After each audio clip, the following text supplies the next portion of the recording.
UEFA تشامبيونز ليج 2026. في اليوم عنا مواجهتين نار في ذهاب نصف نهائي دوري الأبطال. المباراة الأولى بين باريس سان جيرمان وبايرن ميونخ على ملعب باريس، والمباراة الثانية بين أرسنال وأتلتيكو مدريد على ملعب أتلتيكو مدريد. أول مباراة ستكون بين باريس سان جيرمان وبايرن ميونخ، وهي مواجهة قوية جدا لأن الفريقين يملكان سرعة كبيرة في الهجوم، لكن طريقة اللعب مختلفة. باريس يعتمد بشكل واضح على التحولات السريعة والانطلاق من الأطراف، خصوصا عندما يضغط المنافس للأمام. الفريق الفرنسي يحاول دائما استغلال المساحات خلف المدافعين، لذلك من المتوقع أن نرى لعب مباشر وسريع بمجرد افتكاك الكرة. لو بتحب كورة اعمل لايك واشتراك، فعل الجرس.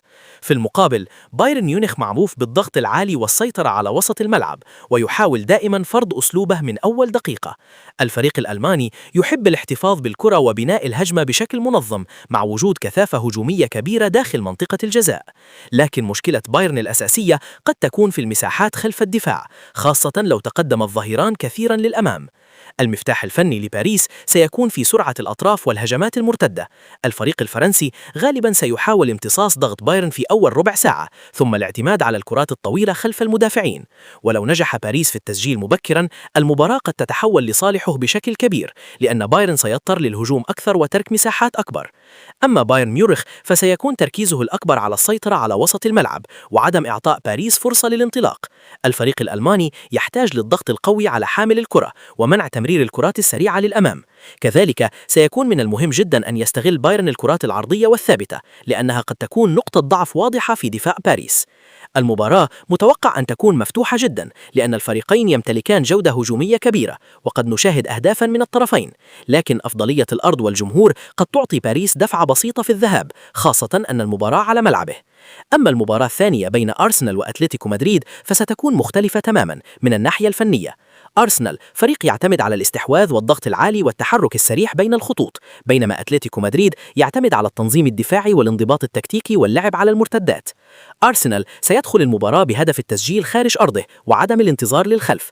الفريق الإنجليزي غالبا سيحاول السيطرة على الكرة من البداية، مع الاعتماد على الأطراف والتحركات السريعة في العمق.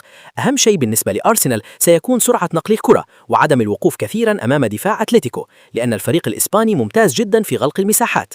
لو بتحب كورة اعمل لايك واشتراك، فعل الجرس. أتلتيكو مدريد على أرضه سيحاول أن يجعل المباراة صعبة جدا، لأن أسلوبه يعتمد على الصبر واللعب البدني. الفريق الإسباني لا يمانع أن يترك الكرة للمنافس ثم يستغل أي خطأ أو هجمة مرتدة سريعة. لذلك أرسنال يجب أن يكون حذر جدا من فقدان الكرة في وسط الملعب، لأن أتلتيكو يستطيع تحويل أي هجمة بسيطة إلى فرصة خطيرة. من الناحية الدفاعية أتلتيكو يمتلك قوة كبيرة في الكرات الهوائية والرقابة الفردية، لكن أرسنال يمتلك لاعبين سريعين قادرين على كسر التنظيم الدفاعي إذا كانت التحركات بدون كرة جيدة. لذلك قد يكون الحل بالنسبة لأرسنال هو التسجيل من خارج المنطقة أو محاولة اللعب السريع من لمسة واحدة. المباراة الثانية قد تكون أقل في عدد الفرص من مباراة باريس وبايرن، لأن أتلتيكو عادة يفضل اللعب الحذر وعدم فتح الملعب. لكن إذا سجل أرسنال أولا سنشاهد مباراة مختلفة تماما، لأن أتلتيكو سيضطر للهجوم وترك مساحات أكبر.